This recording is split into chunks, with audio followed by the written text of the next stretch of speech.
vasoconstriction, des réflexes vont partir de la crosse aortique, du sinus carotidien, vont aller maintenant directement vers un centre qu'on appelle le centre vasodilatateur pulpaire. Excitation du centre vasodilatateur pulpaire qui va utiliser les nerfs 10 pour déverser de l'acétylcholine, cette fois-ci au niveau des vaisseaux entraînant une vasodilatation.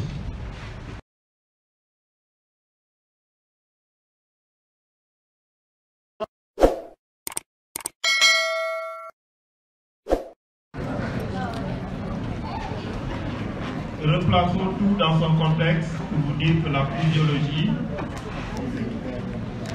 surtout la physiologie humaine, est un ensemble de systèmes. Et ces systèmes ont une dépendance, ont une interdépendance, c'est-à-dire des interactions. C'est pourquoi tout au long du cours portant sur l'activité cardiaque, j'ai eu à citer d'autres activités, telles que l'activité respiratoire, l'activité excrétrice et des fois l'activité digestive.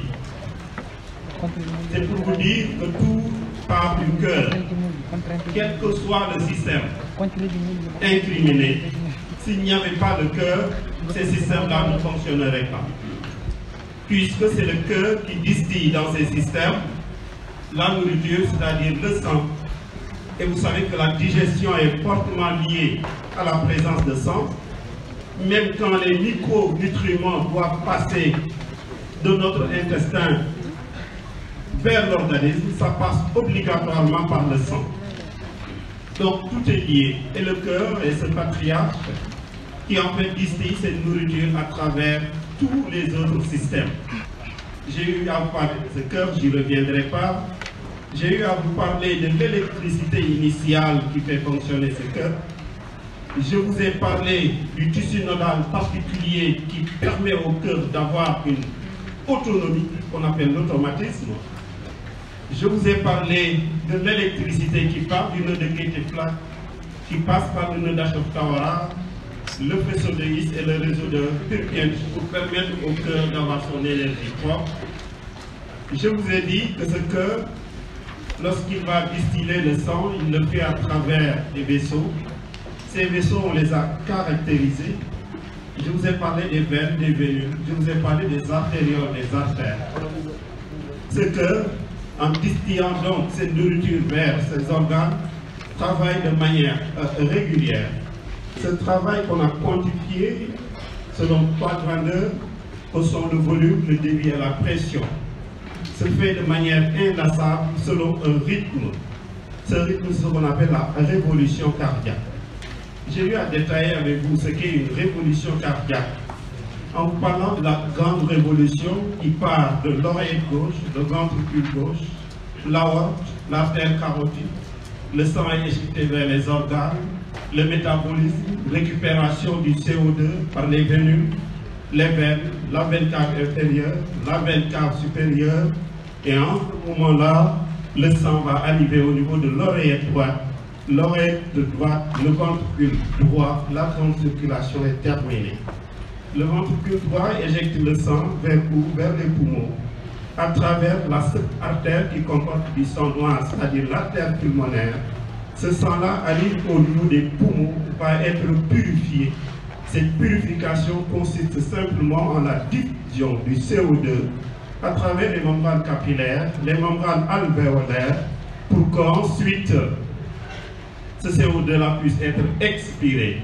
Lorsque le CO2 est expiré, le sang est débarrassé de CO2, on inspire de l'oxygène pour enrichir le sang en oxygène. Ce sang enrichi en oxygène revient au cœur gauche à travers l'oreillette gauche, ensuite le ventricule gauche pour être rééjecté. Je viens de vous parler de la petite circulation. Ce travail se fait de manière inlassable, de manière continue. J'ai eu à vous dire aussi que ce cœur, lorsqu'il travaille, il peut subir des agressions. Ces agressions vont modifier les constantes du cœur. Ces constantes, j'ai eu à vous détailler cela. Cela veut dire que ce sont ces constantes qui nous permettent de vivre de manière normale, en quiétude, c'est-à-dire en bonne santé. Lorsque ces constantes sont modifiées, on devient malade. Le cœur va tout faire en ce moment-là pour revenir à des constantes qui sont normales. Cette fonction qui permet au cœur de revenir lorsqu'il est agressé, ce qu'on appelle la régulation. Le cœur, lorsqu'il est agressé, soit son rythme cardiaque augmente, soit son rythme cardiaque diminue. Donc le cœur va tout faire pour essayer de régler le problème lui-même.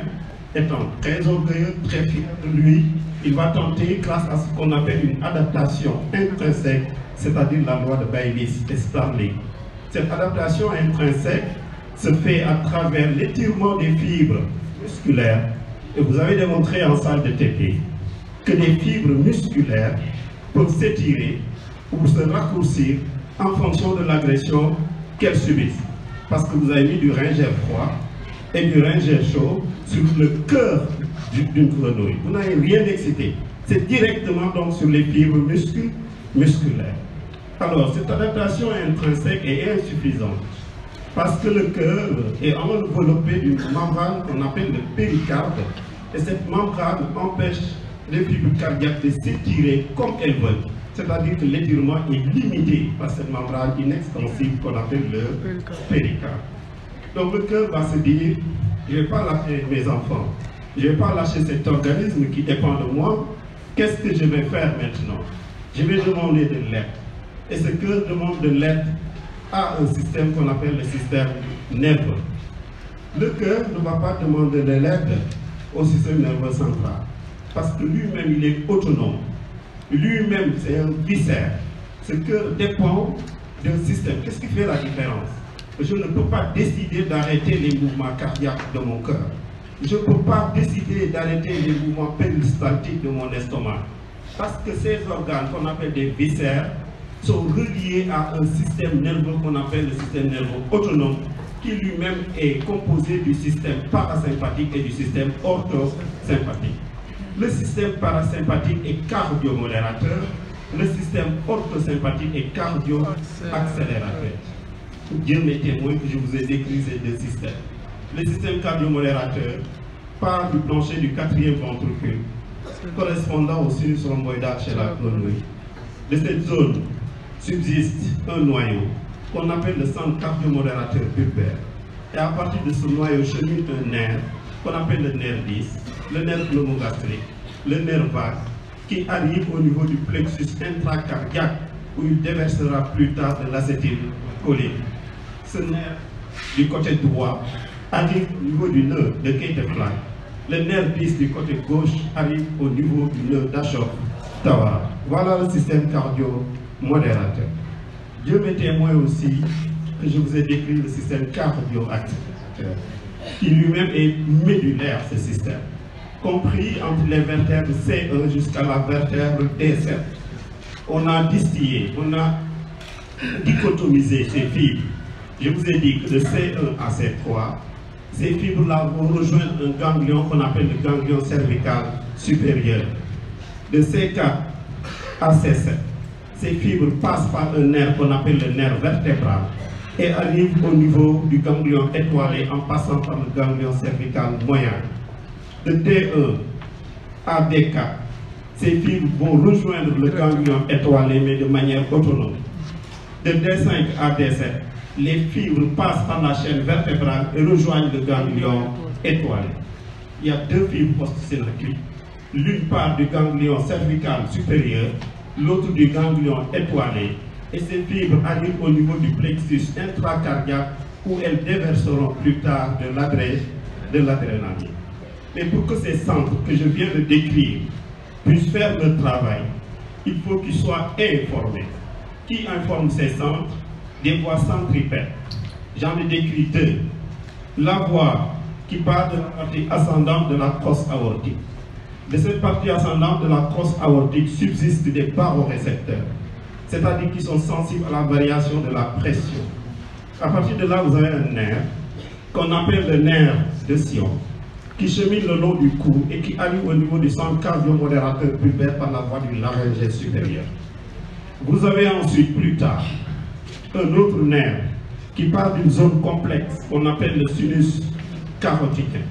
Le sinus carotidien est en fait une formation complexe qui se trouve dans la région de bifurcation de l'artère carotide primitive et qui comporte cette zone deux parties. Le sinus carotidien au sens strict, sensible à la variation de la pression, et le globus carotidien sensible à la variation chimique. Pourtant, il y avait déjà une zone sensible à la pression. Mais c'est parce que cette artère carotide arrive au niveau de la tête où subsistent des cellules capricieuses, des cellules qui vont mourir rapidement. C'est pourquoi il y a encore cette zone qui va taper la pression artérielle grâce au sinus carotidien au sens strict, et une autre zone qui va taper la composition chimique du sang comportant des chémorécepteurs qu'on appelle le globus carotidien. De cette zone part un nerf qu'on appelle le nerf de Hering. Comparé au nerf de Sion, le nerf est un nerf dépresseur qui agit de manière permanente sur le centre cardiomodérateur bulbaire. Il chemine le long du cou, arrive au niveau du centre cardiomodérateur bulbaire par la voie du glossopharyngé. Comment maintenant on va réguler lorsque le cœur est en tachycardie? Je vous l'ai dit, si le cœur est en tachycardie, le premier réflexe qui prend naissance va prendre naissance au niveau de l'oreillette droite. C'est un réflexe cardio-sensible. Ce réflexe chemine le long d'un nerf qu'on appelle le nerf de Bennbridge. Le nerf de Bennbridge va exciter directement le centre cardio-accélérateur médulaire qui, grâce à ses fibres présynaptiques et ses fibres postsynaptiques, déversera de l'adrénaline au niveau du cœur, entraînant davantage une tachycardie. Ce réflexe a pour rôle de désengorger le cœur droit. On était en tachycardie et on revient en tachycardie. C'est à partir de ce moment que le nerf de Sion va agir. Un réflexe va cheminer le long de ce nerf, va arriver au niveau du centre cardiomodérateur bulbaire. Excitation du centre cardiomodérateur bulbaire qui, par la voie du nerf bis, déverse de l'acétylcholine, entraînant ce qu'on appelle une bradycardie compensatrice. Un réflexe va naître aussi à partir du sinus carotidien, va cheminer le long du nerf de Hering. Excitation du centre cardiomodérateur bulbaire qui, par la voie du nerf bis, déversera lui aussi de l'acétylcholine, entraînant une bradycardie compensatrice. Le cœur a fait tout ce qu'il pouvait faire. Il va être aidé maintenant par ces routes que j'ai appelées tantôt des artères et des veines. Ces routes qui ont la capacité d'augmenter leur calibre ou de rétrécir leur calibre. Cette fonction d'augmenter ou de rétrécir le calibre, c'est ce qu'on appelle la vasomotricité. Lorsqu'on augmente le calibre, on est en vasodilatation. Lorsqu'on rétrécit le calibre, on est en vasoconstriction. Des réflexes vont partir de la crosse aortique, du sinus carotidien, vont aller maintenant directement vers un centre qu'on appelle le centre vasodilatateur bulbaire. Excitation du centre vasodilatateur bulbaire qui va utiliser les nerfs bis pour déverser de l'acétylcholine, cette fois-ci au niveau des vaisseaux entraînant une vasodilatation. Voilà comment on régule une hypertension. Lorsqu'on est en hypotension, le cœur va aussi réagir, toujours à partir de ces deux zones qui comportent des paro et des chémorécepteurs. Naissance de réflexe qui cheminera le long du nerf de Sion, l'autre le long du nerf de Hering, et cette fois-ci, ces nerfs qui n'arrivent jamais seuls au niveau du centre cardio-accélérateur médulaire vont toujours arriver au niveau du centre cardio-modérateur bulbaire. Dieu m'est témoin que je vous ai expliqué comment un nerf, à un certain moment pour exciter, à un autre moment pour inhiber. Tout dépend du potentiel d'action initiatrice. Alors ces nerfs vont aller vers le centre cardio-modérateur bulbaire.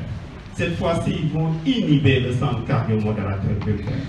L'inhibition du centre cardio-modérateur bulbaire va entraîner l'excitation du centre cardio-accélérateur médulaire, qui, grâce à ses fibres présynaptiques et postsynaptiques, mes fibres déverseront de l'adrénaline au niveau du cœur, entraînant une tachycardie compensatrice. Les vaisseaux vont prendre le relais. Qu'est-ce qu'ils vont faire? Toujours à partir de ces zones, sinus carotidien et crosse aortique. Naissance de réflexe à partir de la crosse aortique Sion, sinus carotidien, nerf de Hering. Cette fois-ci, ces nerfs vont aller exciter directement le centre vasoconstricteur bulbaire, entraînant le déversement de l'adrénaline grâce aux fibres sympathiques au niveau des vaisseaux, et cela va entraîner une vasoconstriction localisée. Si le problème n'est pas réglé, ces nerfs-là vont aller usiter un autre centre. Le centre qu'ils ont usité en premier, le centre vasoconstricteur bulbaire, est un centre qui a utilisé un nerf. Le problème n'était pas réglé. Ils vont donc usiter un autre centre. Donc ces réflexes vont cheminer le long de ces deux nerfs, vont aller exciter le centre adrénalino-sécrétaire bulbaire. Ce centre adrénalino-sécrétaire bulbaire n'a pas de fibre qui déverse quoi que ce soit, mais a une fibre qu'on appelle le nerf splanchnique, qui va aller exciter une glande qu'on appelle la médulo-surrénale. Cette médulo-surrénale fait partie de ce qu'on appelle les capsules surrénales. À l'intérieur, vous avez la médulo-surrénale. Dans la périphérie, vous avez la cortico-surrénale. Donc c'est la médulo-surrénale qui va être excitée. Et cette médulo-surrénale, en tant que glande, va déverser de l'adrénaline au niveau du sang. Ceci va entraîner une vasoconstriction généralisée.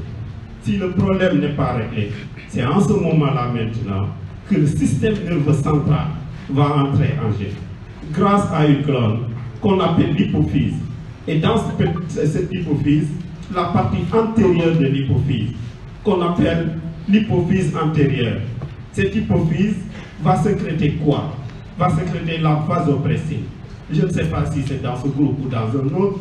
Un étudiant m'avait posé une question en me disant comment l'hypophyse est alertée. Et je lui avais expliqué que c'est par un phénomène de feedback. Cette hypophyse va éjecter ce qu'on appelle la vasopressine. La vasopressine, plus connue sous le nom d'ADH, antidiurétique hormone, qui va empêcher à l'organisme de fabriquer de l'urine pour pouvoir en fait garder un volume qui va entraîner en fait une vasoconstriction. Si le problème n'est pas réglé, les reins ne veulent pas mourir, ne veulent pas voir ces cellules mourir. Ces reins vont sécréter une hormone qu'on appelle la rénine. La rénine va aller fouiller dans le sang. Qu'est-ce qu'il va chercher? Une molécule, une protéine qu'on appelle l'alpha-2 globuline, va se combiner avec l'alpha-2 globuline pour donner un corps qu'on appelle de l'angiotensinogène ou hypertensinogène. Ce corps-là est inerte, ne peut rien faire. N'eût été la présence des ions Cl- qui vont catalyser, se fixer sur ce corps pour le transformer en angiotensine diurérien.